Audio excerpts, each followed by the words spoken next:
The sound of bone meeting bone echoed through Iron Fist MMA Academy like a gunshot. Sarah Mitchell's back hit the concrete floor with a sickening thud, her breath exploding from her lungs in a painful wheeze. Above her, Jake Thunder Rodriguez flexed his massive shoulders and grinned down at her sprawled form, his gold tooth catching the harsh fluorescent lights. Before we jump back in, tell us where you're tuning in from. And if this story touches you, make sure you're subscribed, because tomorrow, I've saved something extra special for you. Maybe stick to yoga classes, Grandma, he sneered, loud enough for the entire gym to hear. This ain't your neighborhood book club. Sarah lay motionless for a moment, staring up at the water-stained ceiling tiles, her graying brown hair plastered to her forehead with sweat. Her simple gray t-shirt was already soaked through, and her bargain store athletic shorts looked painfully out of place among the designer fight gear surrounding her. To everyone watching, she looked exactly like what Jake had called her, a middle-aged woman who had wandered into the wrong place at the wrong time. What they couldn't see was the way her fingers had instinctively moved to check her ribs for breaks, a motion so automatic it spoke of experience with real violence. They missed how her eyes had immediately cataloged every exit, every potential weapon, every person in the room, even while flat on her back. And they certainly couldn't know about the scar running along her left shoulder blade, hidden beneath her shirt, a souvenir from a knife that had come too close in a Kandahar alleyway 7 years ago. The morning had started innocently enough. Sarah Mitchell had pulled into the cracked parking lot of Iron Fist MMA Academy at exactly 2:47 p.m., her Honda Civic looking as ordinary as she did among the lifted trucks and sports cars scattered across the asphalt. The Phoenix sun beat down mercilessly, turning the black pavement into a shimmering lake of heat that made the air dance and waver above it. She sat in her car for a full 3 minutes, hands gripping the steering wheel, staring at the gym's front window. Through the glass, she could see bodies moving, the flash of gloves and the controlled chaos of people learning to fight. Her reflection stared back at her from the windshield, a woman who looked like she belonged behind a desk or in a grocery store checkout line, not in a place where people voluntarily beat each other unconscious. Sarah had been teaching 4th grade at Desert Ridge Elementary for the past 5 years. Her students knew her as the quiet teacher, who never raised her voice, but somehow commanded absolute respect. Parents appreciated her patient emails and her ability to handle their most difficult children with calm authority. Her colleagues saw her as reliable, punctual, and unremarkable, exactly the kind of person who disappeared into crowds and never caused problems. None of them knew about the nightmares that still woke her at 3 a.m., drenched in sweat and reaching for weapons that weren't there. None of them had seen the Purple Heart, hidden in her bedroom dresser, buried beneath sweaters she never wore. And none of them understood why she sometimes stared out her classroom window with the 1,000-yard stare of someone who had seen too much and carried too many secrets. The decision to walk into Iron Fist hadn't been planned. For months, Sarah had driven past the gym on her way home from school, always slowing down, always curious, never stopping. Yesterday, she'd finally worked up the courage to call. The conversation had been brief and awkward. Iron Fist Academy. This is Amy. Hi, I was wondering about trying a class? Sure. Are you looking for fitness kickboxing or actual MMA training? Sarah had hesitated. I'm not sure. I want to learn. Well, we have open mat today from 2 to 5. You can come check it out, see if it's for you. Fair warning, though. Tuesday afternoons get pretty intense. That's when our serious fighters train. Intense doesn't scare me, Sarah had replied, surprising herself with a firmness in her voice. Now, sitting in the parking lot, she wondered if that had been a lie. It wasn't the physical intensity that worried her. She'd maintained her fitness over the years with religious dedication, running 5 miles every morning before school and doing bodyweight exercises in her garage every evening. It was the attention she was about to draw to herself. Sarah had spent 5 years becoming invisible, and walking into that gym was about to make her very, very visible. She checked her watch. 2:50 p.m. classes started promptly, and Sarah Mitchell was never late for anything. She grabbed her water bottle from the passenger seat, a plain plastic thing from the grocery store, not one of the fancy insulated bottles she'd seen other gym-goers carrying, and forced herself out of the car. The heat hit her like a physical blow. Phoenix in September was still brutal, the kind of dry heat that sucked moisture from your lungs and made the metal door handle of the gym hot enough to burn. She pushed through the glass door and was immediately hit by a wave of air conditioning mixed with the unmistakable smell of a serious training facility. Sweat, rubber mats, and that sharp metallic scent that came from people pushing their bodies to absolute limits. Amy Foster looked up from behind the front desk, her young face friendly but professional. She was maybe 22, with bright pink streaks in her blonde hair and the kind of easy smile that came from genuinely enjoying her job. Her tank top showed off arms that were surprisingly muscled for someone working reception. "You must be Sarah." "I'm Amy. We talked on the phone yesterday." "That's me," Sarah replied, glancing around the lobby. The walls were covered with photos of fighters, some professional shots from actual fights, others candid training photos. In one corner, a trophy case displayed an impressive collection of golden figures in fighting poses, along with medals and certificates that spoke of real achievement. "So, first time in an MMA gym?" Amy asked, pulling out a clipboard with forms attached. "First time in any gym, really," Sarah admitted, which was technically true. Military training facilities didn't count as gyms in her mind. They were something else entirely, places where the line between training and survival had always been razor thin. Amy smiled encouragingly. "Don't worry, everyone starts somewhere. Coach Webb always says the hardest part is walking through the door. Just fill out these liability waivers and health forms, and we'll get you started." As Sarah worked through the paperwork, she became aware of the sounds filtering in from the main training area. The rhythmic thud of gloves hitting heavy bags, the squeak of shoes on mats, and underneath it all, the controlled breathing of people working at their physical limits. There was something almost meditative about it, a familiar cadence that made something deep in her chest loosen slightly. "All set," she said, handing back the clipboard. Amy scanned the forms quickly. "Looks good. Let me grab Coach Webb to show you around." She disappeared through a doorway, leaving Sarah alone in the lobby. Through the large window that separated the lobby from the main training floor, she could see the heart of Iron Fist Academy. The space was larger than it had appeared from outside, with high ceilings and industrial fixtures that gave it a serious, no-nonsense atmosphere. Heavy bags hung from the ceiling in neat rows, their surfaces worn smooth by thousands of punches and kicks. Along one wall, a series of speed bags drummed out rapid-fire rhythms as fighters worked on their hand-eye coordination. But it was the octagonal cage in the center of the room that drew her attention. She'd seen similar structures on television, of course, but being this close to one was different. The chain-link walls rose 8 feet high, topped with padding to prevent fighters from being thrown over the edge. Inside, 2 men were grappling, their bodies locked in what looked like a complex puzzle of limbs and leverage. One was trying to escape while the other sought to tighten his hold, both moving with the fluid precision that came from years of training. "Impressive, isn't it?" Sarah turned to find a man in his late 40s approaching her. Marcus Webb was immediately recognizable as someone who had spent his life in combat sports.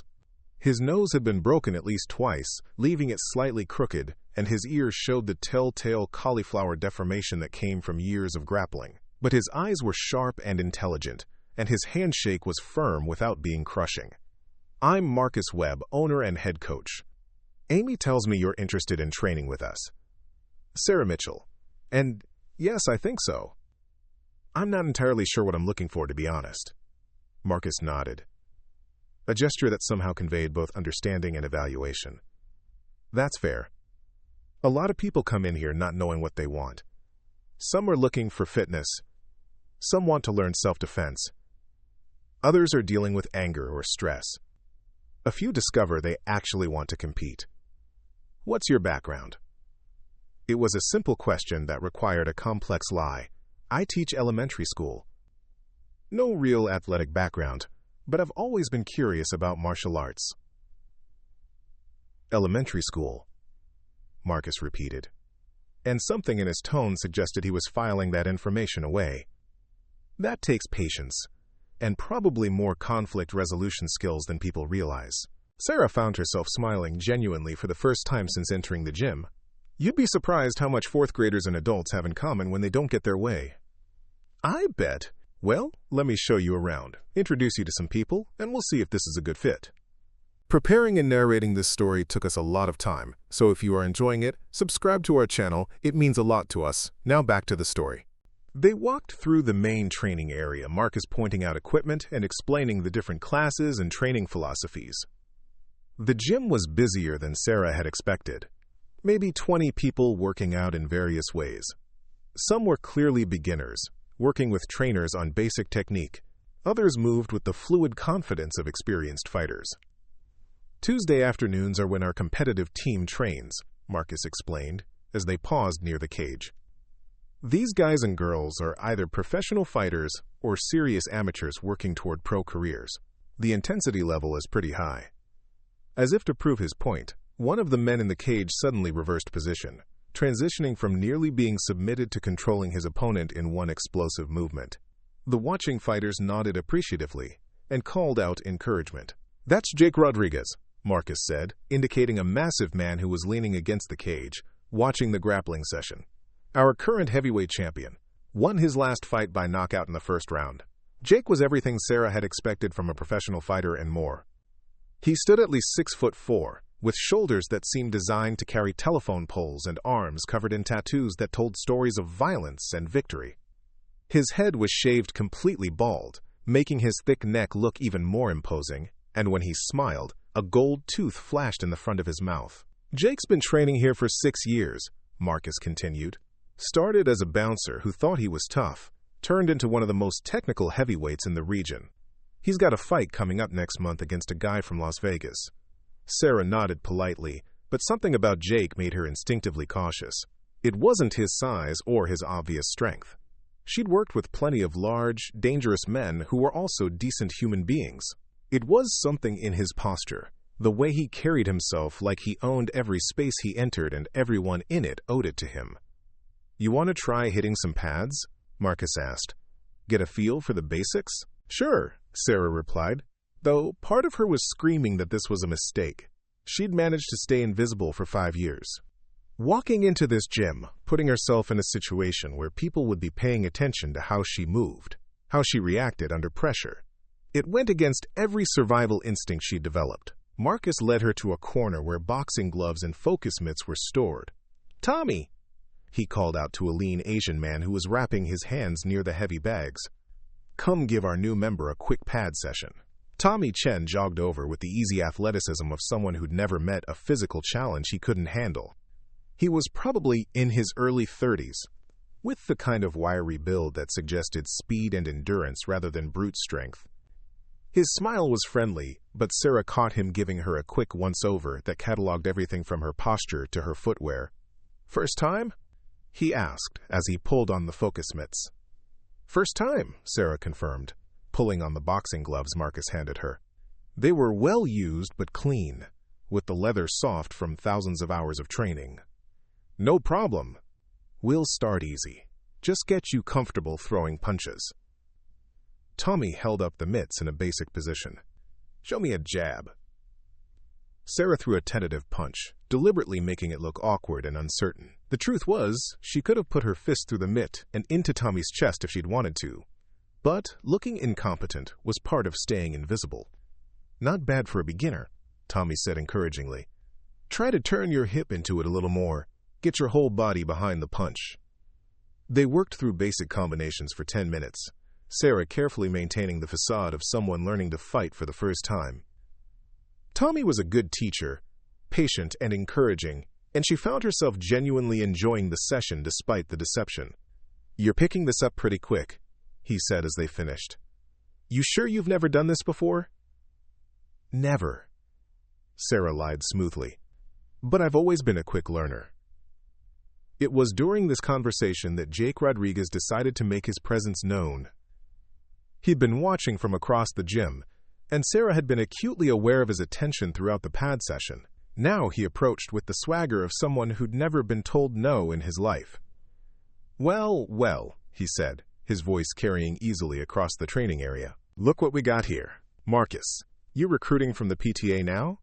Several other fighters looked up from their training, drawn by the comment.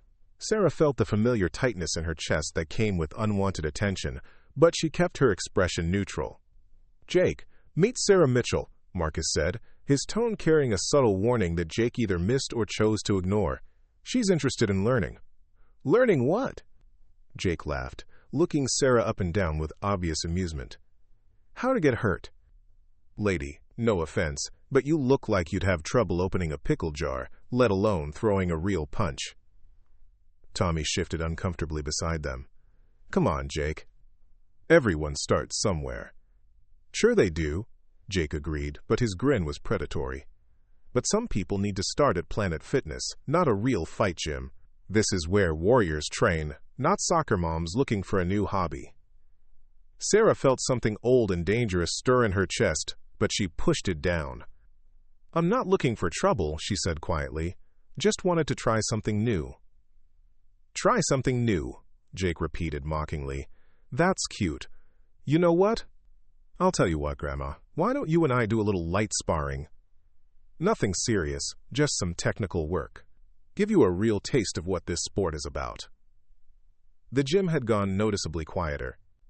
Other fighters were trying not to stare, but Sarah could feel their attention like heat from a furnace. Marcus looked uncomfortable, clearly torn between wanting to protect a new member and not wanting to challenge his star fighter.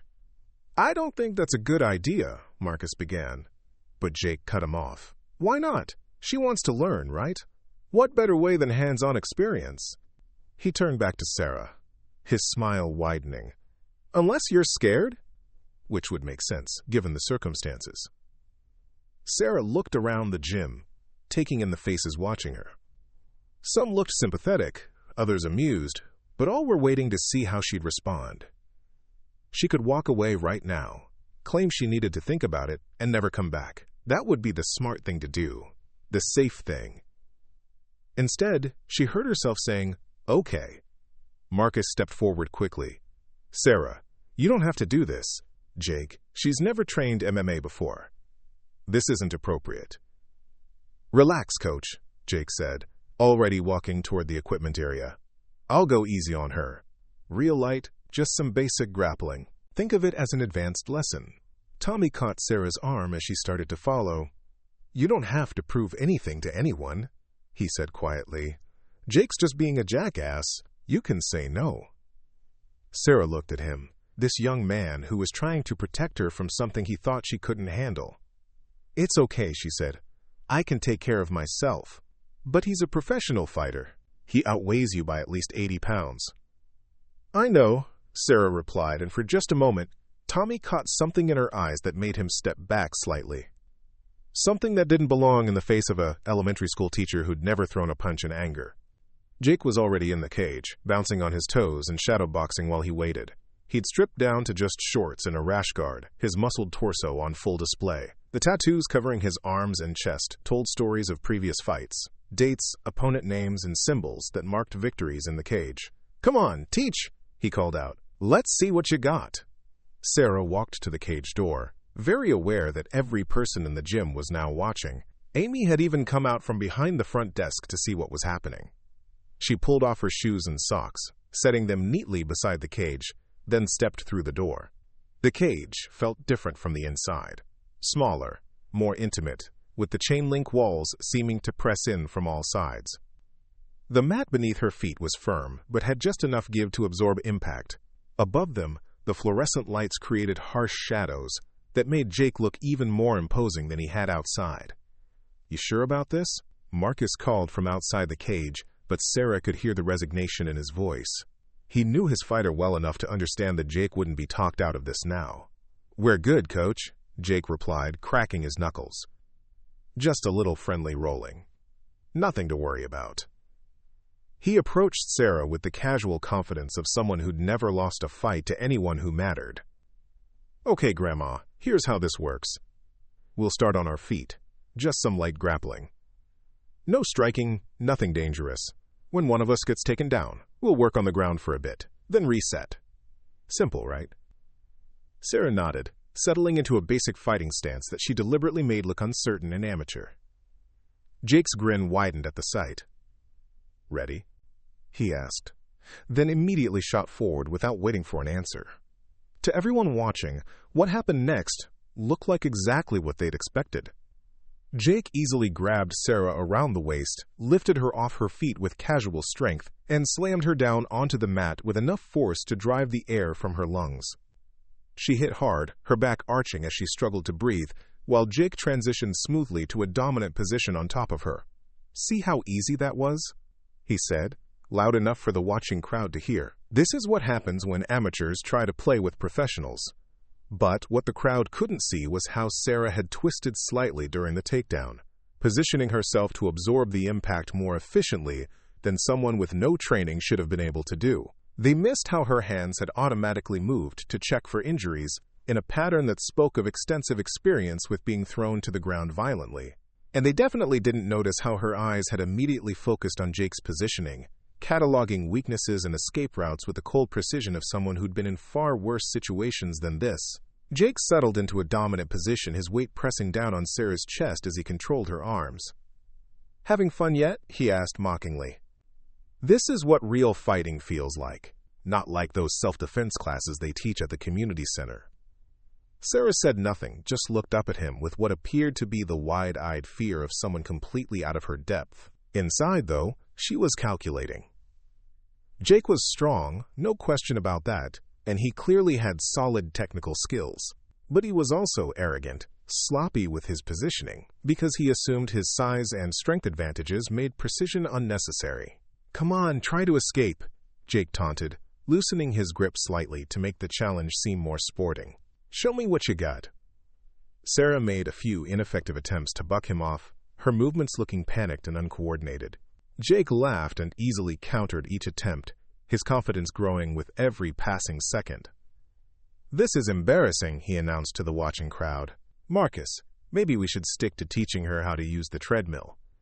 That got some uncomfortable chuckles from the watchers. Sarah could see some of them looking away, clearly uncomfortable with what was happening but unwilling to intervene. A few looked actively disgusted by Jake's behavior, but they stayed silent. "Okay, that's enough," Marcus finally called out. "Jake, let her up." "In a minute, coach. I'm teaching her an important lesson here." Jake looked down at Sarah with undisguised contempt. "The lesson is that some people aren't cut out for this sport. Some people need to know their limitations before they get seriously hurt." He shifted his weight, moving to an even more dominant position, his knees pressing against Sarah's ribs hard enough to make breathing difficult. "What do you say, Teach? Ready to admit you're in over your head?" Sarah looked up at him, meeting his eyes directly for the first time since entering the cage. For just a moment, something flickered in her expression, something cold and dangerous that made Jake's smile falter slightly. "I've been in deeper water than you know," she said quietly. Then Jake made his mistake. Whether it was her tone, her words, or something he saw in her eyes, he decided he needed to reassert his dominance more forcefully. He grabbed her wrists and pinned them above her head, leaning his full weight down on her chest. "What did you say?" he demanded, his voice taking on an edge that went beyond mere mockery. The gym had gone completely silent now. Even the people who'd been training on the far side of the room had stopped to watch. There was something in the atmosphere that spoke of a situation spiraling beyond what anyone had intended. Sarah tested his grip on her wrists, letting him feel her try to pull free and fail. She could break his hold whenever she wanted. Jake's technique was solid, but not perfect, and she'd escaped from much worse positions under circumstances where failure meant death rather than embarrassment. But timing was everything. She needed him to commit fully, to put himself in a position where his size and strength advantages became liabilities. "I said I've been in deeper water," she repeated, her voice still quiet but carrying clearly in the silent gym. Jake leaned down closer, his face inches from hers. "Yeah? Well, you're drowning now, lady, and there's nobody coming to save you." That's when Sarah smiled. Not the nervous, apologetic smile she'd been wearing since entering the gym, but something else entirely. Something that belonged on the face of someone who'd survived things that would have broken most people. Someone who'd learned that the most dangerous opponents were often the ones who looked least threatening. "I don't need saving," she said. And then she moved. What happened next defied every law of physics that Jake Rodriguez thought he understood. One moment he was in complete control, pinning Sarah Mitchell to the mat with his superior size and strength, feeling the satisfaction of putting another delusional amateur in their place. The next moment, the world had somehow flipped upside down. and he was staring up at the cage lights with Sarah's forearm pressed against his throat in a blood choke so perfectly applied that spots were already dancing at the edges of his vision. The transition had been so fast, so fluid, that most of the watching fighters missed exactly how it happened. 1 second, Sarah had been trapped beneath Jake's bulk, looking helpless and overwhelmed. Then there was a blur of movement that seemed to violate the basic principles of leverage and momentum, and suddenly Jake was the one in trouble. Tommy Chen, who had been watching from just outside the cage, actually took a step backward in shock. In 6 years of training at Iron Fist, he'd never seen anyone reverse position that explosively, especially not against someone with Jake's size advantage. It was like watching physics malfunction in real time. "What the hell?" someone whispered from the crowd of watchers. Jake's eyes went wide with panic as he realized his situation. The choke Sarah had applied wasn't just tight. It was textbook perfect, with her forearm positioned precisely across his carotid artery, while her other hand controlled his head to prevent escape. He had maybe 10 seconds of consciousness left if he couldn't break free, and his frantic attempts to buck her off were accomplishing nothing. Sarah's face had transformed completely. Gone was the uncertain expression of an amateur learning her first techniques. In its place was the cold, focused intensity of someone who had applied this exact chokehold in situations where failure meant death rather than embarrassment. Her breathing remained steady and controlled, even as Jake thrashed beneath her with increasing desperation. Marcus Webb found his voice first. "Holy shit," he breathed, then caught himself and called out louder. "Okay, that's enough! Break it up!" But Sarah either didn't hear him or chose not to respond. Her attention was completely focused on Jake, whose struggles were becoming weaker as oxygen stopped reaching his brain. His face was turning an alarming shade of red, and his hands clawed desperately at her arm without finding any purchase. "Sarah!" Marcus shouted, moving toward the cage door. "Let him go!" That's when Sarah's eyes flicked up to meet his, and what he saw there made him freeze in place. There was no malice in her expression, no anger or desire for revenge.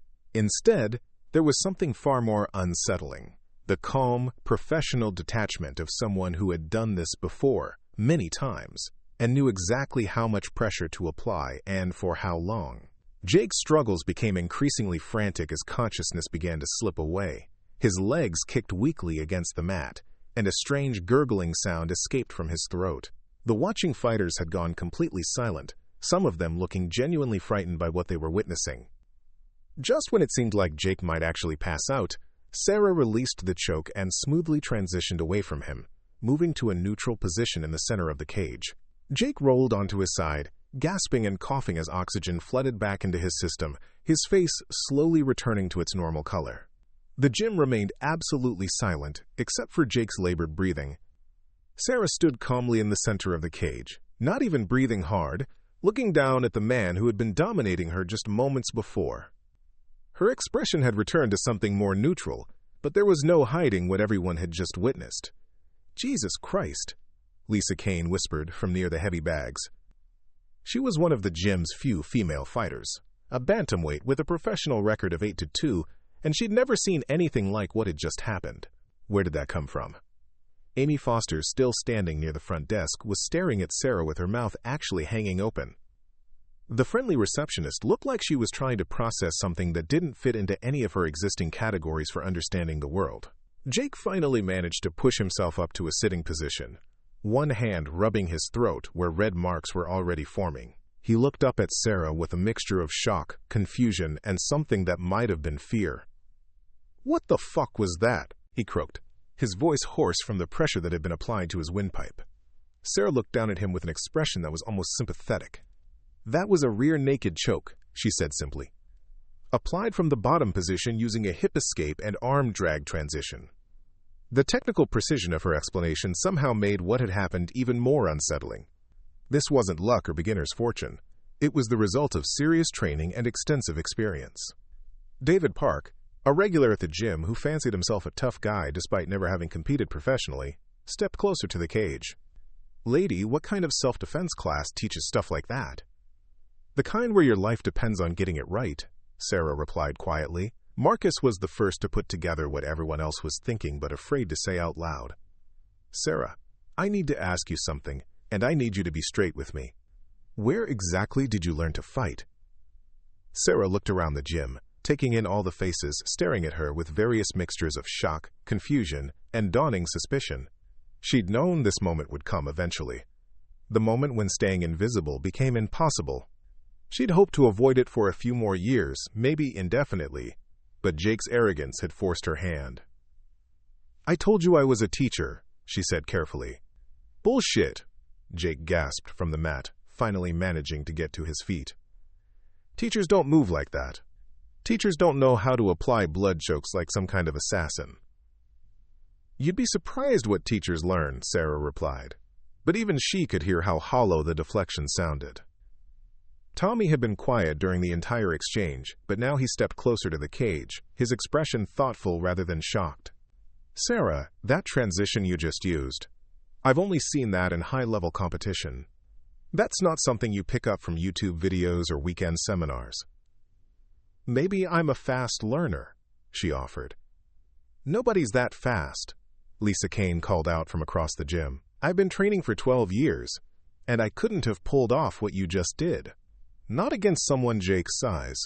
Carlos Santos, a veteran fighter who rarely spoke during training sessions, had been watching the entire exchange with the quiet intensity of someone who'd learned to read people and situations quickly. Now he approached the cage with the measured steps of someone who'd seen combat outside of sports. "Ma'am," he said, his voice respectful but probing, "what branch?" The question hung in the air like a challenge. Sarah looked at Carlos, taking in his bearing, the way he carried himself, the small scars on his knuckles that spoke of violence in places where there were no referees or rules. "What makes you think military?" she asked. "The way you assessed the room when you walked in. The way you checked for injuries after Jake took you down. The way you applied that choke. Not like someone who learned it in a gym, but like someone who learned it might save their life someday." Marcus was nodding slowly, pieces clicking into place in his mind. Carlos is right. "I've trained a lot of ex-military guys over the years. They all have certain tells, certain habits they can't shake. You've got 'em." Sarah felt the walls of her carefully constructed civilian life closing in around her. 5 years of teaching elementary school. 5 years of PTA meetings and parent conferences and grading papers late into the night. 5 years of being just another face in the suburban crowd. Unremarkable and forgettable. All of it was about to collapse because an arrogant fighter couldn't leave well enough alone. "Even if that were true," she said carefully, "it wouldn't change anything. I'm here to learn, just like I told you." "Learn what?" Jake demanded, his voice still hoarse but gaining strength. "How to pretend you don't already know how to kill people with your bare hands." The accusation hit closer to home than Sarah liked, but she kept her expression neutral. "I know how to defend myself. That's different from knowing how to fight." "Is it?" Tommy asked quietly. "Because what you just did to Jake, that wasn't defense. That was offense. You took control of that situation like you'd done it 1,000 times before." He wasn't wrong, and Sarah knew it. The moment Jake had committed fully to pinning her down, she'd seen the opening and taken it with the kind of predatory efficiency that couldn't be faked or learned from books. It was muscle memory built through years of training, where failure meant more than just losing a sparring match. Amy had moved closer to the cage, her earlier friendliness replaced by obvious wariness. "Sarah, when you filled out those forms earlier, you said you had no martial arts background. No training experience at all." "I don't have martial arts background," Sarah replied, which was technically true. What she had was combat training designed to keep her alive in environments where the Marquess of Queensberry rules didn't apply. "Then explain what just happened," Marcus said.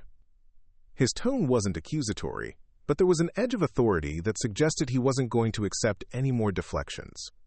Sarah looked around the gym one more time, seeing the faces of people who had welcomed her just an hour ago, and now looked at her like she was a dangerous unknown quantity, which, she supposed, was exactly what she was. "Sometimes people are more complicated than they appear," she said finally. "That's not an answer," Jake growled, having finally recovered enough to stand without swaying. The red marks on his throat were darkening into bruises, and his pride was clearly injured even more than his body. "It's the only answer I'm giving you right now." The standoff stretched for several long seconds, nobody quite sure how to proceed. Then David Park, who had been relatively quiet until now, decided to inject himself into the situation. "You know what I think?" he said, his voice carrying the kind of aggressive confidence that came from never having been truly tested. "I think we got ourselves a real-life Jason Bourne situation here. Suburban soccer mom by day, secret agent by night." He laughed at his own joke, but nobody else joined in. The comparison was closer to accurate than he realized, and everyone in the gym could sense it.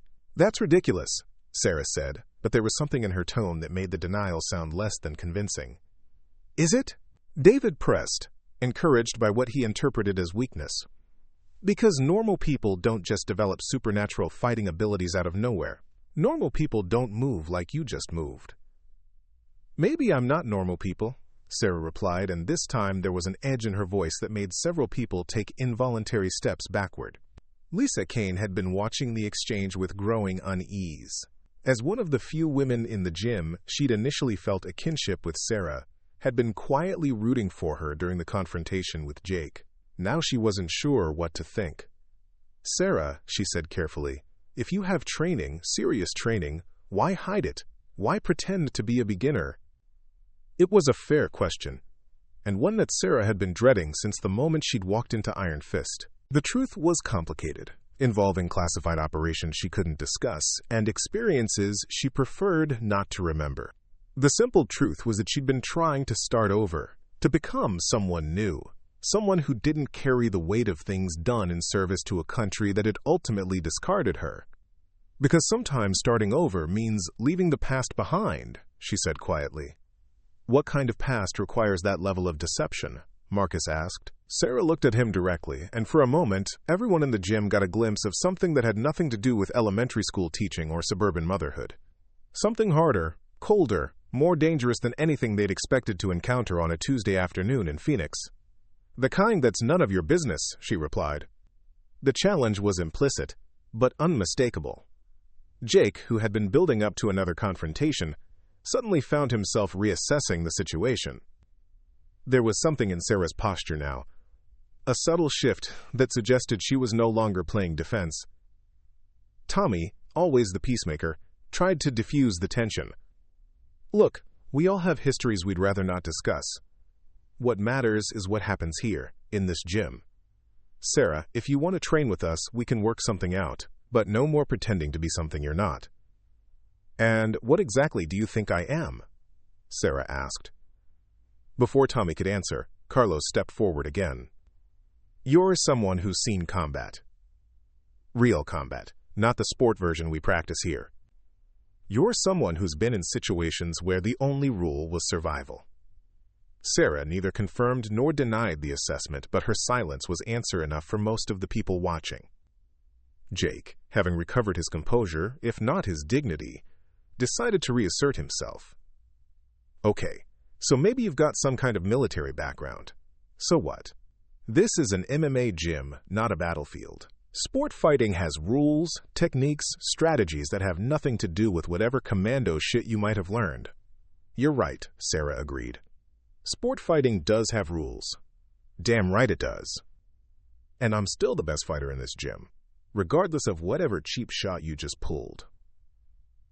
Sarah tilted her head slightly, studying Jake with the kind of clinical attention usually reserved for specimens under a microscope. "You think that was a cheap shot? I think you caught me off guard with some military move that doesn't belong in a sports context. In a real fight, with real rules, you wouldn't last 30 seconds against me." The challenge was as obvious as it was stupid, but Jake's ego had been damaged along with his throat, and he was clearly looking for a way to restore his reputation in front of the other fighters. "Jake," Marcus warned, "maybe we should all take a step back here." "No, coach. I want to settle this properly. Sarah, you want to train here? Fine. But first we're going to find out exactly what level you're really at. No more surprises, no more mystery moves. Just straight MMA. By the book." Sarah looked around the gym again, noting the expressions on various faces. Some looked excited by the prospect of another confrontation. Others seemed uncomfortable with the escalating tension. A few appeared genuinely concerned about what might happen next.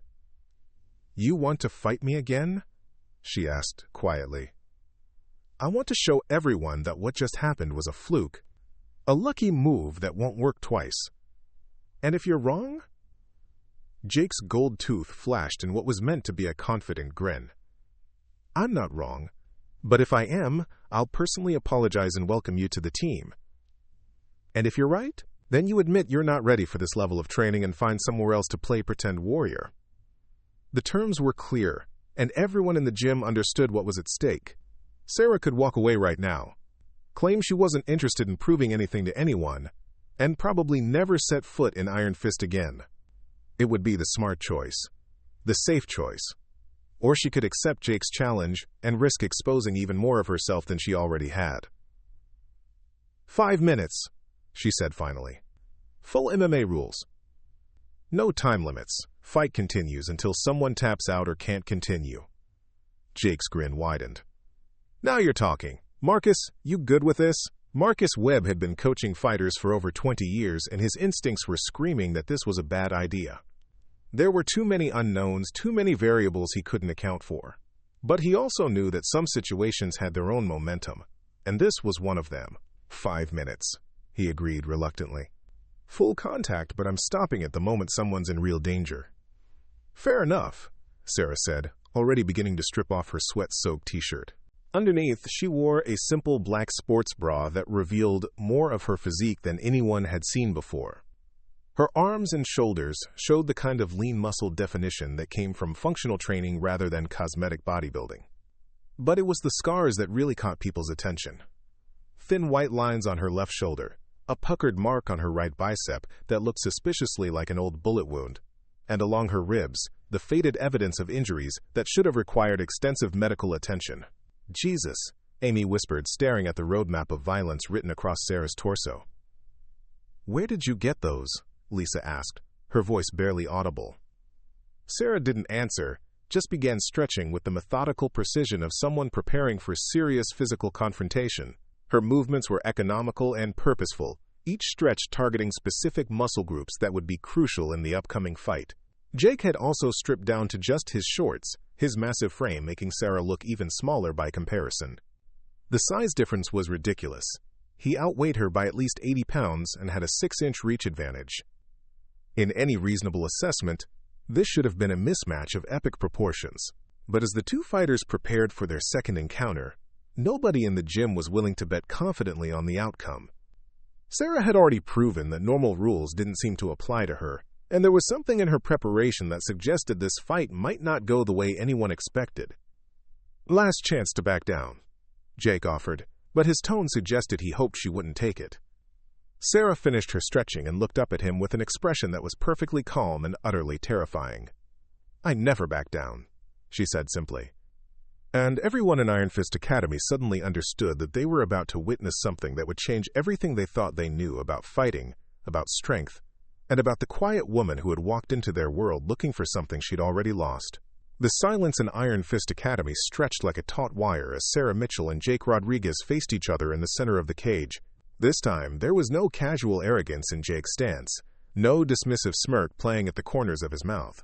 His earlier humiliation had stripped away the pretense, leaving behind something far more dangerous, a professional fighter with his reputation on the line and nothing left to lose.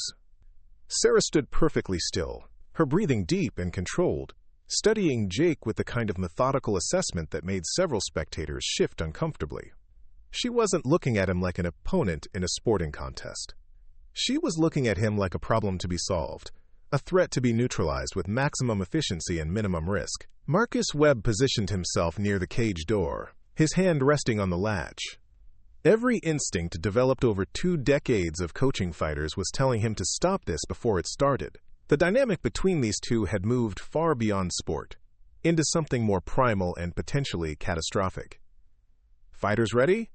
He called out, though his voice carried none of the enthusiasm usually reserved for competitive matches. Jake nodded curtly, rolling his massive shoulders to loosen the muscles that had been tensed since his first encounter with Sarah's chokehold. The bruises on his throat had darkened to an ugly purple, a constant reminder of how quickly his world had been turned upside down.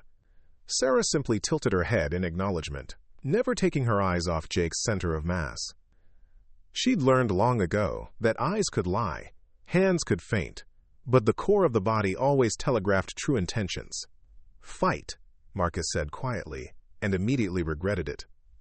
Jake moved first, but not with the rushing, overconfident charge that had characterized their initial encounter.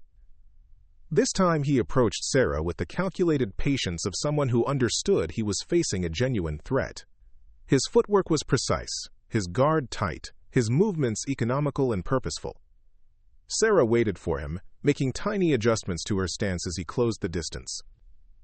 To the untrained observers around the cage, she looked almost passive, but the experienced fighters could see the subtle signs of someone coiled and ready to explode into action. When Jake finally committed to his attack, a perfectly executed double-leg takedown that should have put Sarah on her back immediately, the world seemed to slow down for everyone watching. Sarah's response was not the panicked scrambling of an amateur or even the technical defense of a skilled grappler. Instead, she moved with the fluid precision of someone who had been in this exact situation countless times before, always when the stakes were far higher than gym bragging rights.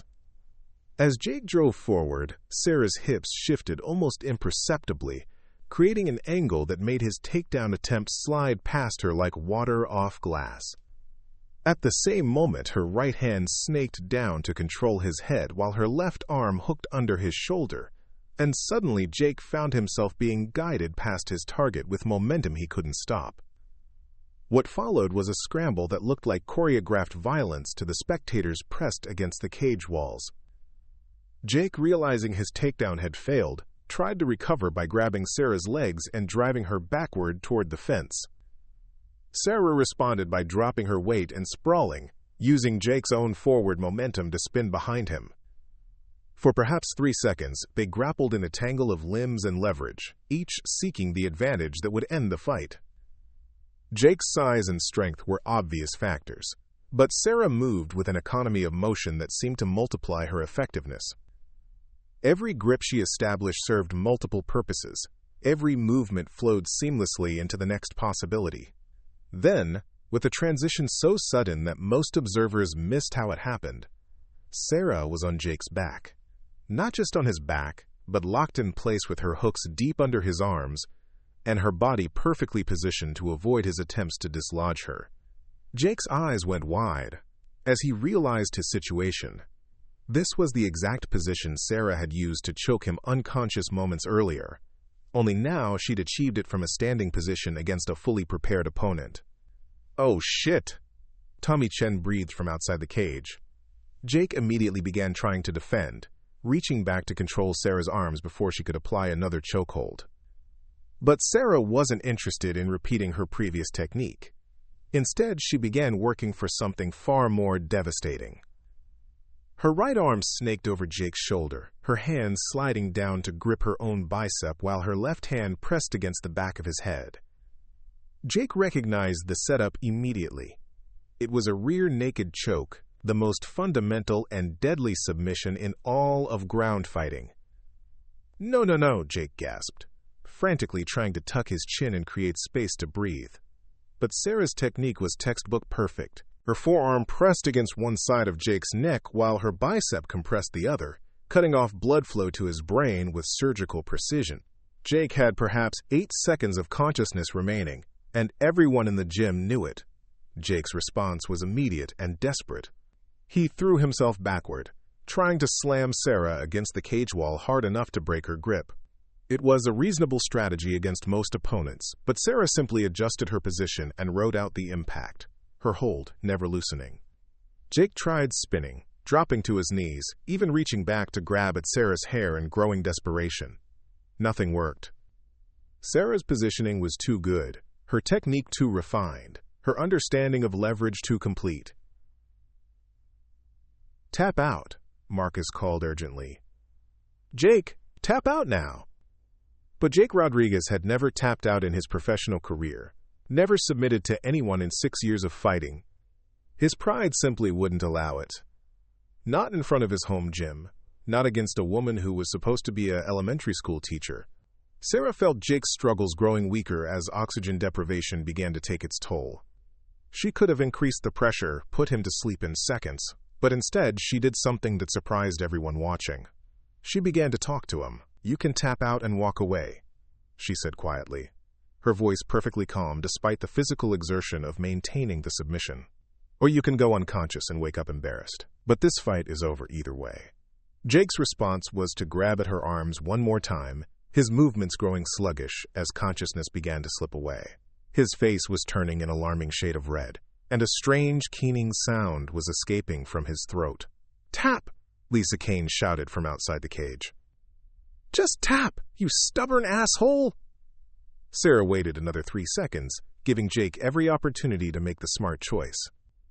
When it became clear that his pride was going to override his survival instincts, she made the choice for him. Instead of tightening the choke until he lost consciousness, Sarah suddenly released it entirely and smoothly transitioned to a different position.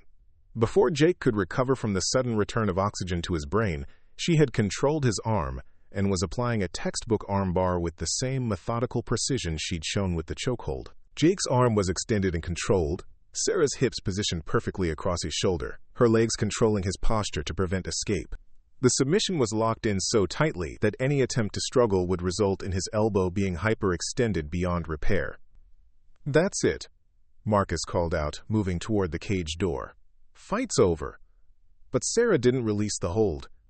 Instead, she looked up at Marcus with an expression that was perfectly reasonable and absolutely terrifying. "He hasn't tapped yet," she said simply. Jake was trapped completely, his arm locked in a position that could destroy his career with the slightest additional pressure. Sweat poured down his face as he realized the impossible situation he'd created for himself. He could tap out and admit defeat to a woman he'd spent the last hour humiliating. Or he could have his arm broken in front of everyone he'd tried to impress. "Jake," Marcus said urgently, "tap out right now. That's an order." "I can't," Jake gasped, his voice thick with frustration and fear. "Coach, I can't tap to her." "Not after everything I said." Sarah looked down at him with something that might have been pity. "Your pride isn't worth a reconstructed elbow," she said quietly. "Trust me on that." The standoff continued for several more seconds, Jake's arm trembling with the strain of being held in an unnatural position. Sarah maintaining perfect control without applying the final pressure that would end his fighting career. It was Carlos Santos who finally broke the deadlock. "Ma'am," he said quietly, his voice carrying clearly in the silent gym. "He's learned his lesson. We all have."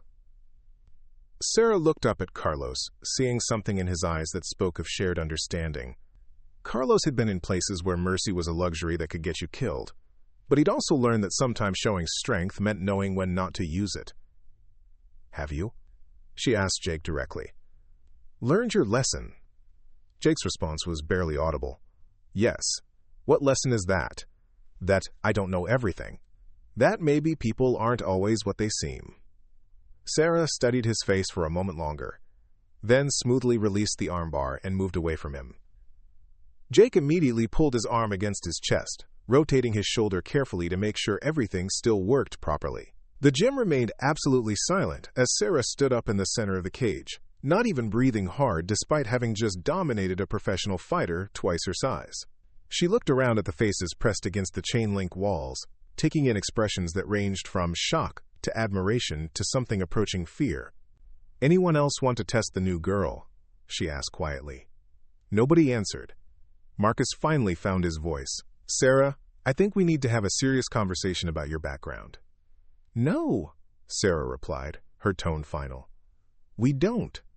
"Yes, we do. What I just watched isn't possible without serious training. Military training? Special operations training." Sarah looked at him directly, and Marcus felt something cold settle in his stomach. "Marcus, there are some conversations that can't be had in places like this. Some questions that can't be answered by people like me." "What does that mean?" "It means that what you just saw is the extent of what you're going to see. I came here to train, to try to start something new. If that's not possible, then I'll leave and find somewhere else." David Park, who had been uncharacteristically quiet during the entire fight, finally spoke up. "Lady, after what we just witnessed, you could probably train anywhere you wanted. Professional gyms, Olympic facilities, wherever." "I don't want to train at professional gyms," Sarah replied. "I want to train here, with regular people, learning regular techniques for regular reasons. But you're not regular people, Amy said from near the front of the crowd. Regular people don't move like that. Regular people don't know how to apply submissions that could end someone's career. Sarah walked over to where she'd left her t-shirt, pulling it back on, over her scarred torso. You're right. I'm not regular people. But I'm trying to be.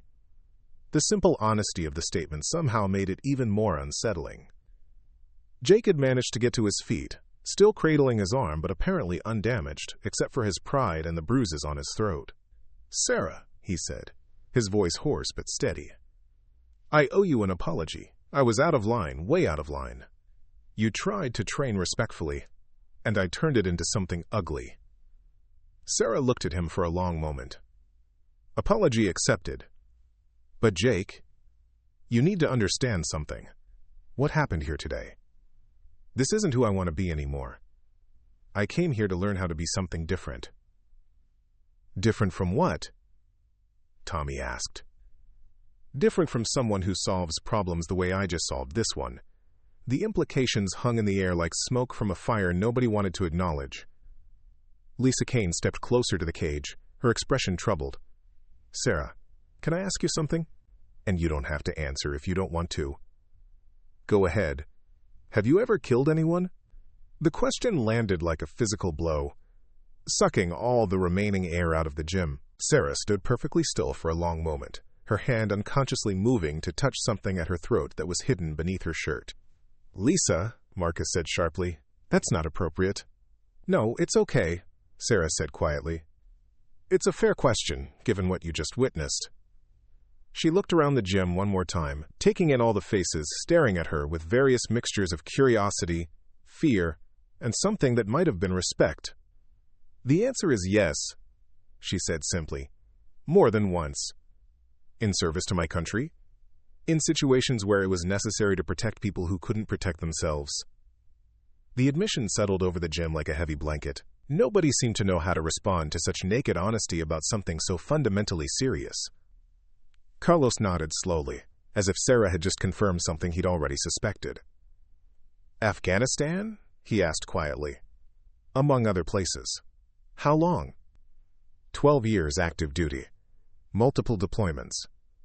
Rank? Sarah hesitated for a moment, then seemed to come to some internal decision. Master Sergeant. Special Operations. That's all I'm saying about it.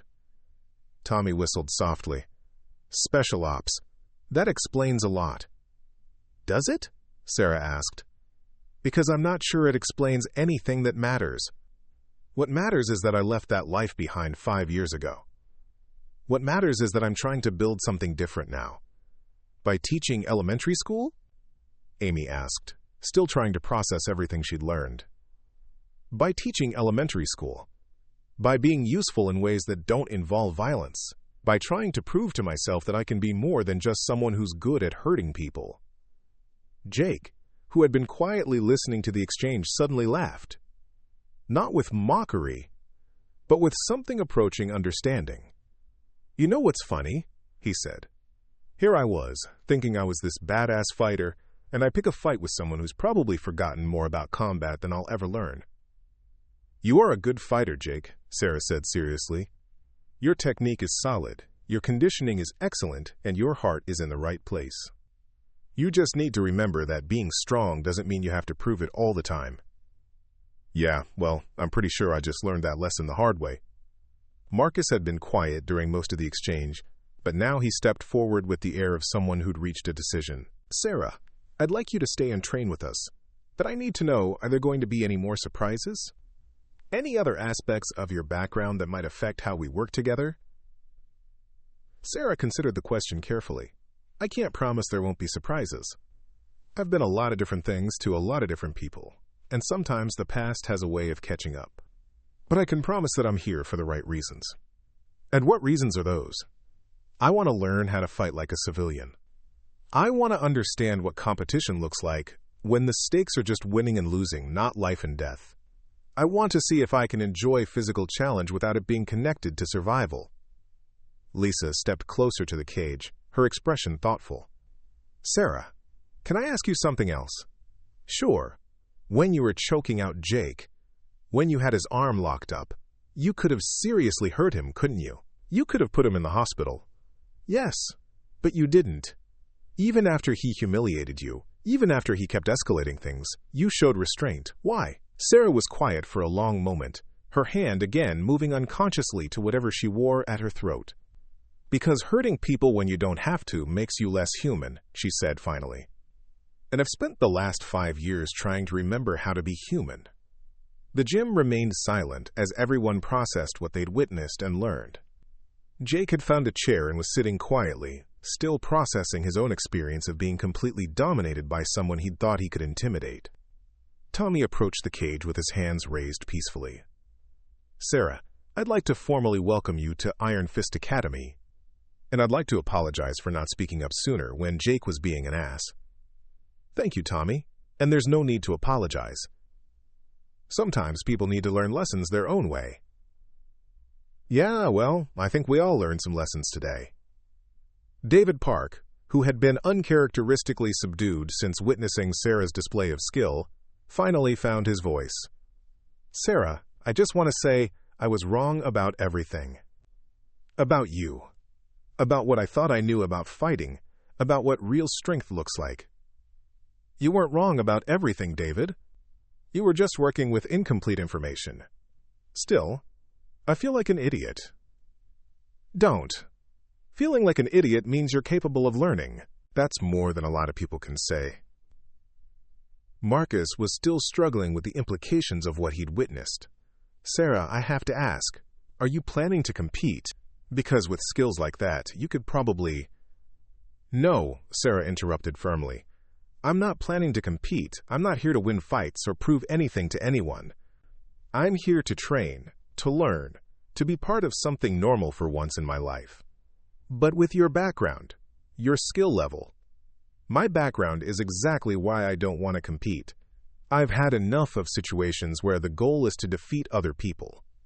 I want to learn how to train with people, how to help people get better, how to be part of a community that builds each other up instead of tearing each other down. Amy had been listening to the conversation with growing understanding.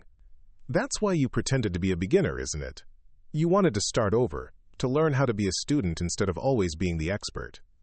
Exactly. I wanted to see what it felt like to not be the most dangerous person in the room.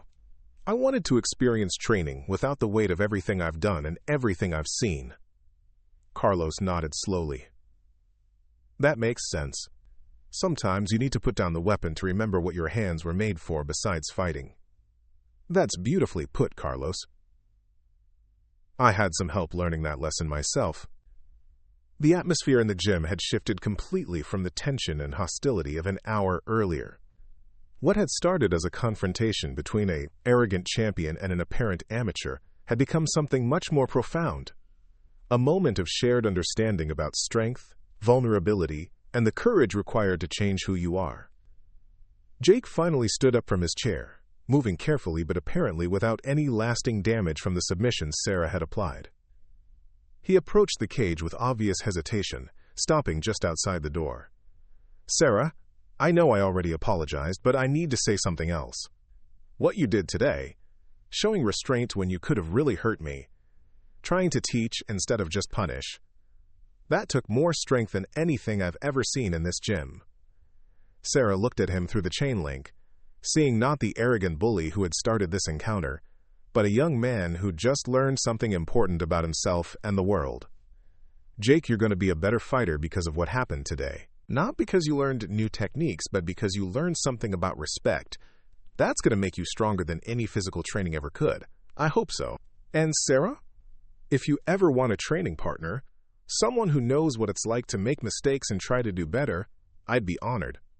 Sarah smiled, and for the first time since entering Iron Fist Academy, it was completely genuine and without reservation. I'd like that, Jake.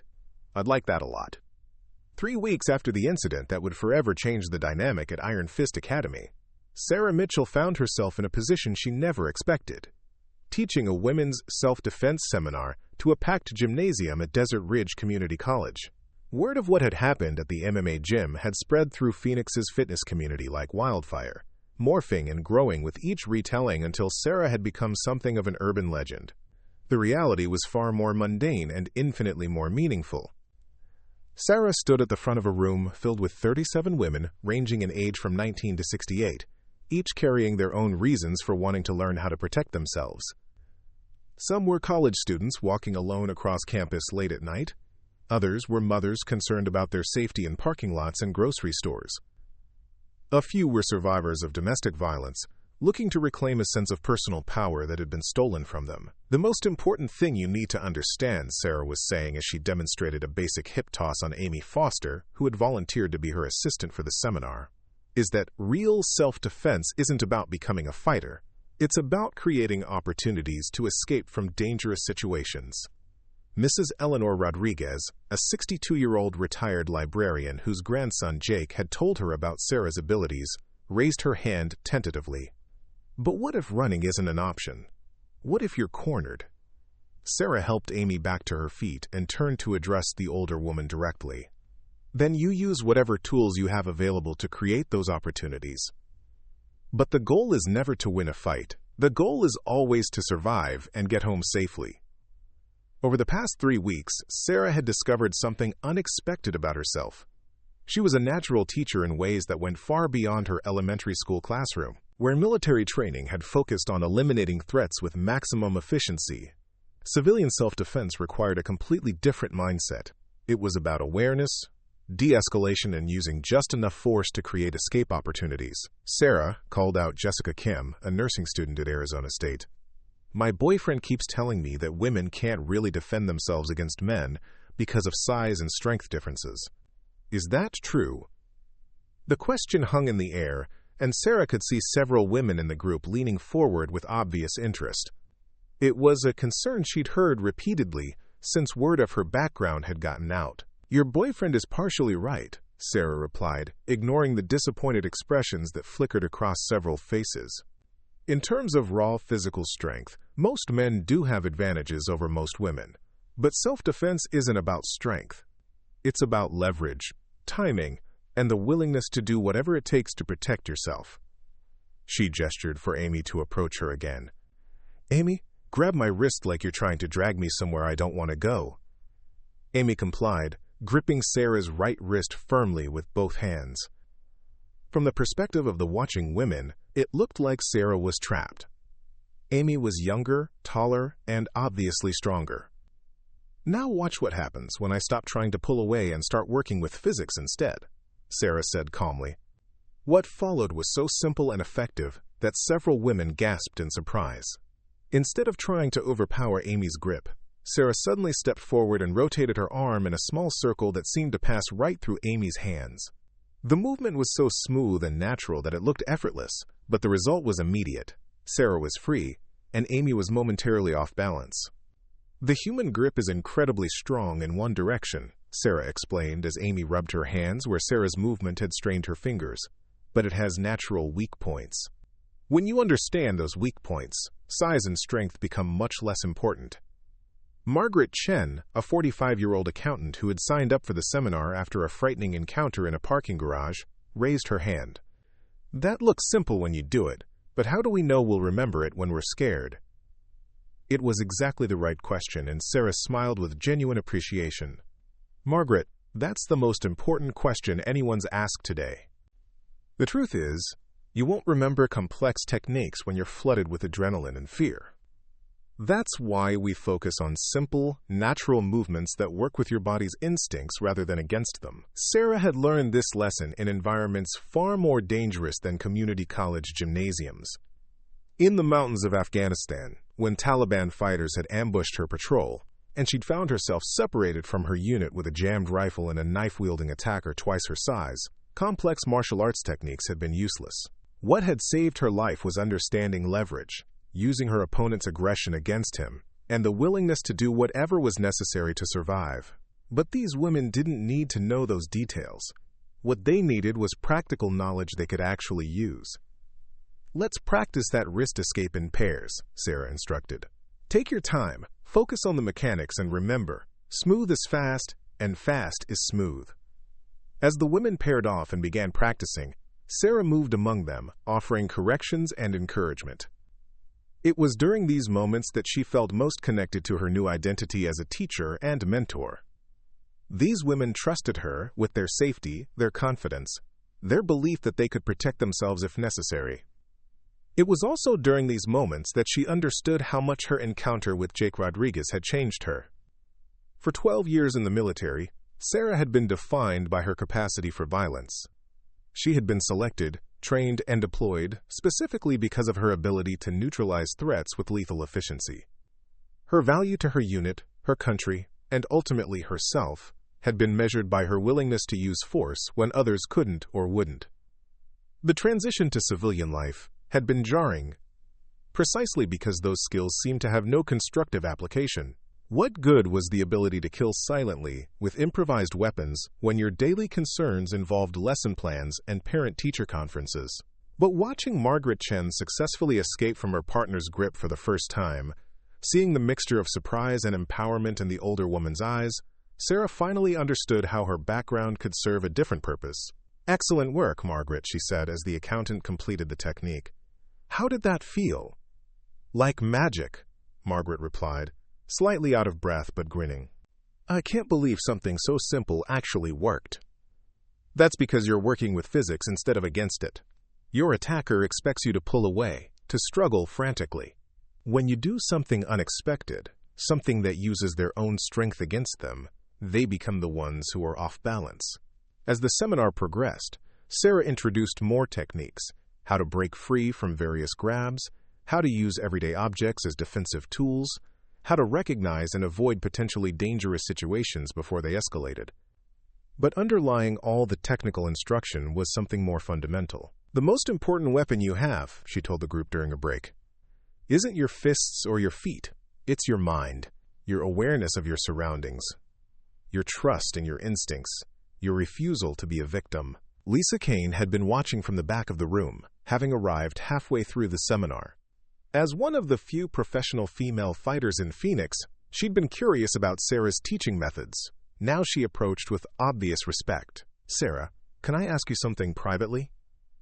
They stepped away from the main group, moving to a corner where their conversation wouldn't disturb the practicing women. "What's on your mind, Lisa?"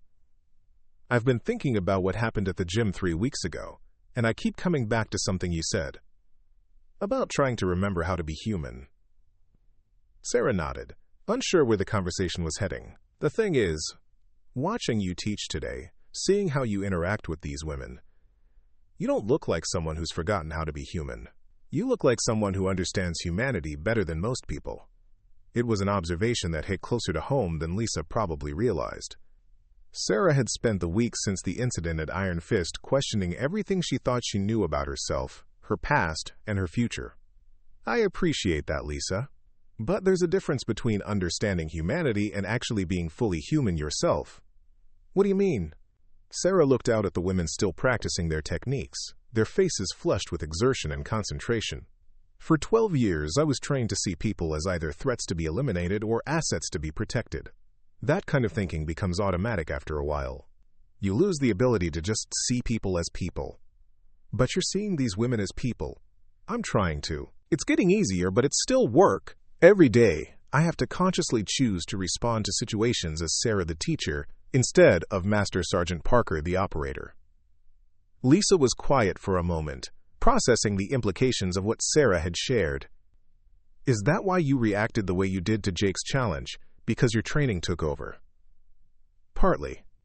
But also because Jake pushed me into a corner where I felt like I had to choose between being a victim and being a weapon. I chose weapon, because that's what I knew how to do." "Do you regret it?" Sarah considered the question carefully. "I regret that it had to happen. I regret that Jake felt the need to prove himself by humiliating someone he thought was weaker. But I don't regret defending myself, and I don't regret showing restraint when I could have seriously hurt him. He's been different since then, you know. More thoughtful, less arrogant. He actually asked me last week if I thought he should apologize to other women he'd been dismissive toward in the past." "That's good to hear. Jake's not a bad person, just someone who hadn't learned that strength and bullying aren't the same thing." They rejoined the main group as Sarah prepared to demonstrate the final technique of the seminar, a simple but effective strike to vulnerable targets that could disable an attacker long enough to escape. "This is the only striking technique I'm going to teach you today," she announced to the gathered women. "Not because striking isn't effective, but because most people freeze up when they try to throw punches. This technique uses a different kind of movement, one that feels more natural under stress." She positioned Amy as a mock attacker, approaching from the front with arms outstretched as if trying to grab her. When someone grabs you, or tries to grab you, your instinctive reaction is to push them away. We're going to modify that instinct just slightly. Instead of pushing against Amy's chest, Sarah demonstrated a sharp upward strike with the heel of her palm, targeting the area just below Amy's nose. The movement was fast, direct, and would have been devastating if applied with full force. "The beauty of this technique," Sarah explained as Amy stepped back, "is that it uses the same muscles and movement pattern as pushing someone away, which means you're likely to remember it under stress. But the targeting and timing make it far more effective than just pushing." Eleanor Rodriguez raised her hand again. "What if that doesn't work? What if the attacker is too big or too determined?" Sarah appreciated the older woman's practical approach to the material. "Then you keep fighting until you can escape. You use whatever weapons are available. Keys, pins, your voice, anything. But remember, the goal is never to defeat your attacker. It's to create enough space and time to get away." As the seminar wound down, Sarah noticed several women lingering, clearly wanting to ask questions or share experiences. This had become a pattern at these events. Women who had never spoken publicly about their fears or experiences finding the courage to open up in the supportive environments Sarah had created. Jessica Kim approached hesitantly. "Sarah, I need to tell you something. The boyfriend I mentioned earlier, the one who said women couldn't defend themselves, he's been getting more controlling lately. More aggressive." Sarah felt the familiar tightness in her chest that came with recognizing a dangerous situation developing. "Jessica, are you safe at home?" "I think so. Maybe. I'm not sure anymore. Do you have somewhere else you can stay if you need to?" "My sister lives across town, but I don't want to blow things out of proportion if I'm just being paranoid." Sarah gently placed a hand on Jessica's shoulder. "Jessica, listen to me very carefully. Your safety is more important than anyone's feelings, including your boyfriend's. If you feel unsafe, trust that feeling. Don't talk yourself out of taking precautions." She pulled out her phone and quickly wrote down several numbers. "These are crisis hotlines and women's shelters. Keep this information somewhere safe, somewhere he won't find it. And Jessica? The techniques we practice today, practice them regularly, alone, until they become automatic. Do you really think I might need them? I hope not. But hope isn't a survival strategy. Preparation is." After Jessica left, looking simultaneously frightened and determined, Margaret Chen approached with a different kind of question. "Sarah, my daughter lives in Seattle, and she's been asking me to visit. I've been afraid to travel alone since my husband died, but after today I'm thinking maybe I shouldn't let fear make my decisions for me." Sarah smiled at the older woman's newfound confidence. "Margaret, what would make you feel most prepared for that trip?" "I don't know. Maybe just knowing that I could handle myself if something happened?" "You absolutely can handle yourself, but more than that, you're not the same person who walked into this room 3 hours ago. You're someone who's learned that she's stronger than she thought. Someone who's discovered she has options she didn't know existed. You really think so? I know so. And Margaret? Your daughter is going to be amazed by the woman who comes to visit her." As the last of the participants filtered out of the gymnasium, Lisa Kane helped Sarah pack up the training mats and equipment they'd used for demonstrations. "You know," Lisa said as they worked, "I've been training in martial arts for 15 years and I've never seen anyone teach the way you do." "What do you mean?" "Most self-defense instructors focus on techniques. You focus on mindset. You're not just teaching these women how to throw a palm strike or escape from a wrist grab. You're teaching them how to think of themselves as people who deserve to be safe, people who have the right to defend themselves." Sarah considered this observation as she folded the last training mat. Maybe that's because techniques are just tools, but if you don't believe you have the right to use those tools, they're useless when you need them most. Is that something you learned in the military? Actually, it's something I learned after I left the military. In the service, we never questioned our right to use force when necessary. It was our job, our duty, our purpose. But for civilian women especially, there's often this conditioning that they should be nice, accommodating, that they shouldn't make waves or cause trouble. That conditioning can be deadly in a dangerous situation. They loaded the equipment into Sarah's Honda Civic, the same unremarkable car she'd driven to Iron Fist Academy 3 weeks earlier. But Sarah herself was no longer the same person who had walked into that gym hoping to blend into the background. "Lisa, can I ask you something?" "Sure." "Do you think people can really change who they are?" "Fundamentally, I mean, not just surface things." Lisa leaned against the car, considering the question carefully. "I think people can choose who they want to become, and then work toward that choice every day. But I also think our experiences shape us in ways we can't completely erase." "So you think I'll always be Master Sergeant Parker underneath?"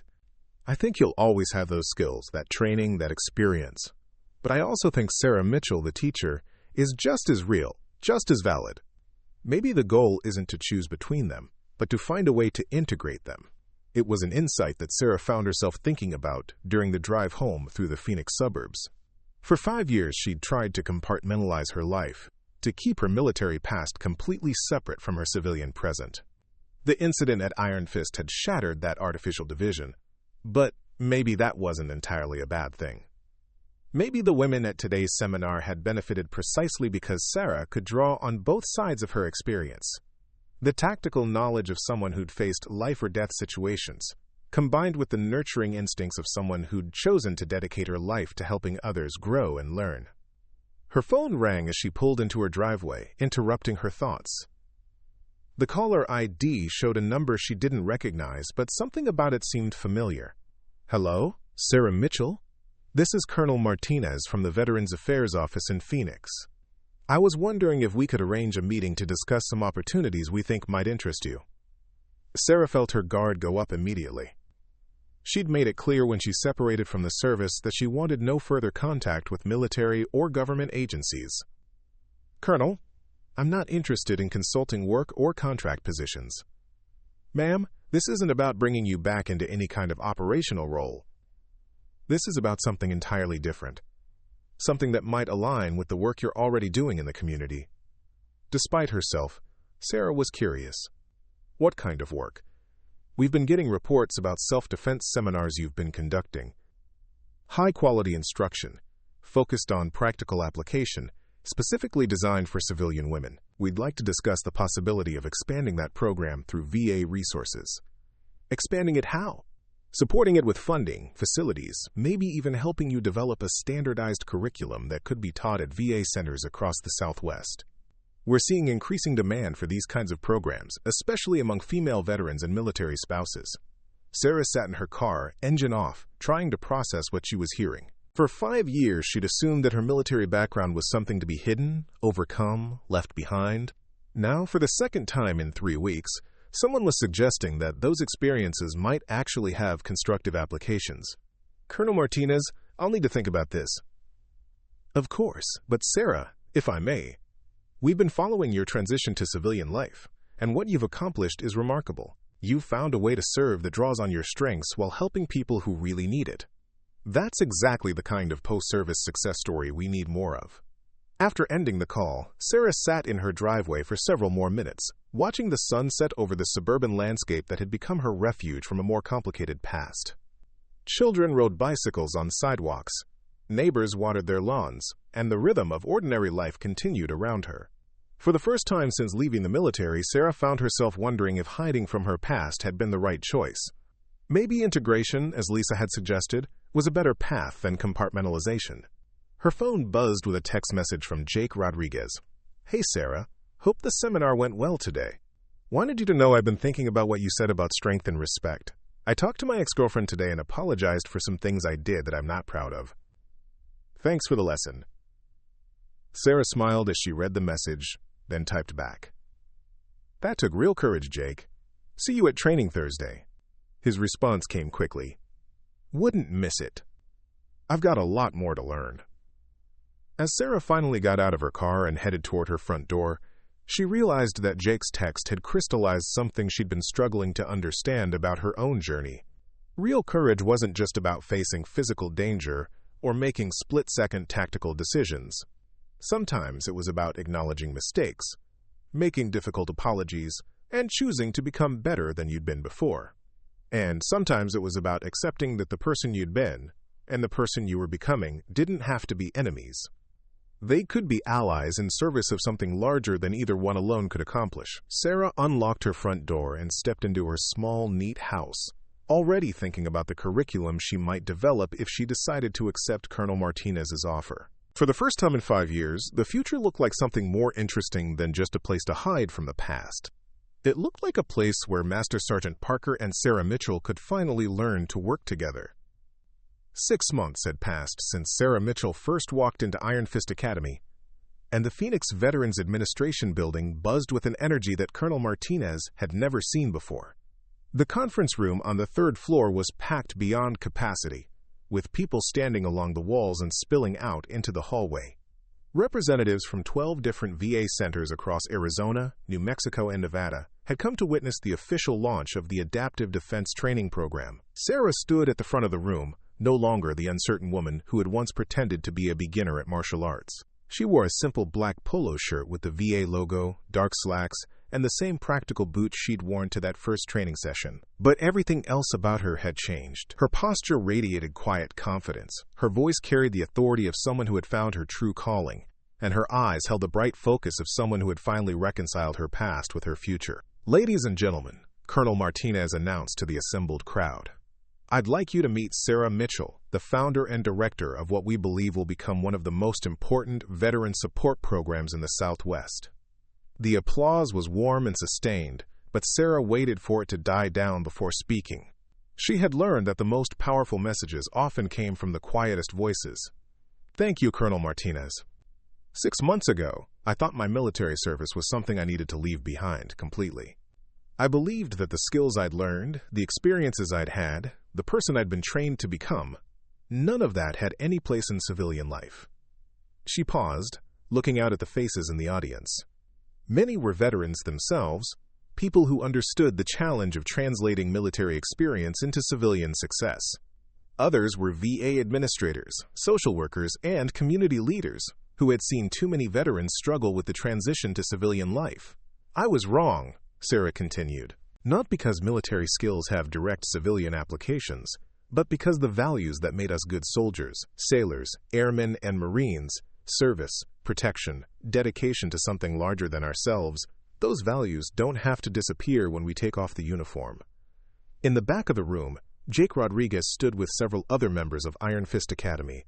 He had driven down from Phoenix specifically to witness this moment, bringing Tommy Chen, Lisa Kane, and even Amy Foster, who had closed the gym early to attend. Jake's presence had surprised Sarah when she'd spotted him earlier, but it had also felt completely right. Over the past 6 months, Jake had become one of her most dedicated training partners and most vocal supporters. The arrogant fighter who had once tried to humiliate her had transformed into someone who understood that true strength came from building others up rather than tearing them down. He'd even started volunteering at domestic violence shelters, teaching basic self-defense to women who needed to reclaim their sense of personal power. The Adaptive Defense Training Program, Sarah explained to the assembled crowd, isn't about teaching veterans how to fight. Most of us already know how to do that. It's about teaching us how to use our protective instincts, our tactical thinking, and our commitment to service in ways that help our communities become safer and stronger. She clicked to the next slide in her presentation, showing statistics that had convinced even the most skeptical administrators to support her program. In the 6 months since the pilot program had launched, participating veterans had shown remarkable improvements in post-service adjustment, community integration, and overall mental health. When we give veterans the opportunity to continue serving, to continue protecting people, to continue being part of something important, we're not just helping them transition to civilian life. We're helping them understand that they never stopped being the people their country trained them to be. They're just serving in a different capacity. Margaret Chen sat in the 3rd row, taking notes with the careful attention of someone who planned to implement every detail. At 70 years old, she had become one of Sarah's most unlikely success stories. The retired librarian had not only visited her daughter in Seattle, but had ended up moving there permanently, where she now taught self-defense classes specifically designed for senior citizens. "Margaret proved something important to all of us," Sarah said, gesturing toward the older woman. "Age, size, physical limitations. None of those things determine whether someone can learn to protect themselves. What matters is the willingness to try, the commitment to practice, and the belief that everyone deserves to feel safe." The presentation continued with testimonials from program participants, demonstrations of adapted techniques, and detailed plans for expansion across the Southwest. But for Sarah, the most meaningful part came when she opened the floor for questions. Jessica Kim stood up first, her voice steady and confident in a way that would have been impossible 6 months earlier. "Sarah, I wanted everyone to know that the techniques you taught me quite literally saved my life. When my ex-boyfriend broke into my apartment 3 months ago, I was able to defend myself and escape to safety. But more than that, the confidence you helped me build gave me the strength to leave that relationship before it escalated to violence." The room erupted in applause, but Jessica wasn't finished. "What Sarah doesn't tell people is that she drove to the police station with me that night, helped me file the report, and stayed until my sister could pick me up. That's the kind of person leading this program, someone who understands that teaching people to defend themselves is just the beginning." More testimonials followed. Carlos Santos, the veteran fighter from Iron Fist, talked about how the program had helped him process his own combat experiences by channeling them into community service. Dr. Patricia Williams, a psychologist who had initially been skeptical of the program, shared data showing significant improvements in PTSD symptoms among veteran participants. But it was Eleanor Rodriguez who delivered the most powerful testimony. The grandmother of Jake Rodriguez stood slowly, her voice carrying the weight of 7 decades of life experience. "My grandson was not a good man 6 months ago," she began, causing Jake to shift uncomfortably in the back of the room. "He was angry, disrespectful, especially to women. He used his strength to intimidate people instead of protect them." She looked directly at Sarah as she continued. "Then he met a teacher who showed him what real strength looked like. Not through punishment or humiliation, but through example. Sarah Mitchell didn't just defeat my grandson in that cage. She saved him from becoming someone we would all be ashamed of." Eleanor's words hung in the air as everyone turned to look at Jake, who had tears streaming down his face. He raised his hand, asking for permission to speak. "Mrs. Rodriguez is right," he said, his voice thick with emotion. 6 months ago, I was everything wrong with toxic masculinity rolled into one arrogant package. I thought being strong meant making other people feel weak. I thought being tough meant never backing down, never admitting mistakes, never showing vulnerability." He looked directly at Sarah, his expression filled with gratitude and respect. "Sarah taught me that real strength means protecting people who need protection. Real toughness means having the courage to change when you realize you're wrong. And real warriors use their abilities to serve others, not to stroke their own egos." The transformation in Jake had been remarkable to witness, but Sarah knew it was just one example of something larger. Across the room, she could see similar stories written in the faces of program participants. Veterans who had found new purpose, civilians who had discovered inner strength they didn't know they possessed, communities that had become safer because people had learned to take care of each other. Colonel Martinez stepped forward as the testimonials concluded. "Sarah, on behalf of the Department of Veterans Affairs, I want to officially announce that the Adaptive Defense Training Program has been approved for full implementation across all Southwestern VA centers. We're also pleased to inform you that you've been selected as the regional coordinator with a mandate to develop similar programs nationwide." The applause was thunderous, but Sarah found herself thinking about the journey that had brought her to this moment. It had started with a desire to hide from her past, to become invisible, to start over as someone completely different. Instead, she had discovered that integration was more powerful than transformation, that her past and present could work together to create a future more meaningful than either could achieve alone. As the formal presentation concluded and people began to mingle, Sarah was approached by a young woman in Army fatigues who had been sitting quietly in the corner throughout the event. "Ma'am, I'm Sergeant First Class Maria Gonzalez." I'm being medically discharged next month due to injuries sustained in Syria, and I'm terrified about transitioning to civilian life. I was wondering if you might have some advice. Sarah looked at the young woman, seeing her own fears and uncertainties reflected in Maria's eyes. Sergeant Gonzalez, the fact that you're here, asking questions, thinking about your future, that tells me you're going to be fine. The transition is hard, but it's not impossible. And you're not alone. But what if I can't find a way to use my training? What if everything I learned in the Army doesn't translate to civilian jobs? Maria, you weren't just trained to be a soldier. You were trained to be a protector, a problem solver, a leader under pressure. Those aren't military skills. Those are human skills. The question isn't whether they translate to civilian life. The question is how you want to use them to serve your community. As Sarah spoke with Maria, she became aware that people throughout the room were having similar conversations. Veterans connecting with other veterans, civilians learning about military experiences they'd never understood, community leaders discovering new ways to support both veteran transition and public safety. This was what integration looked like. Not the erasure of differences, but the creation of connections that made everyone stronger. Tommy Chen approached as Sarah finished her conversation with Maria. Sarah, I wanted to tell you something. Before you came to Iron Fist, training was just about personal improvement, maybe winning some local tournaments. Now it feels like we're part of something bigger, like we're actually making a difference in people's lives. You always were making a difference, Tommy. You just needed to recognize it. Maybe.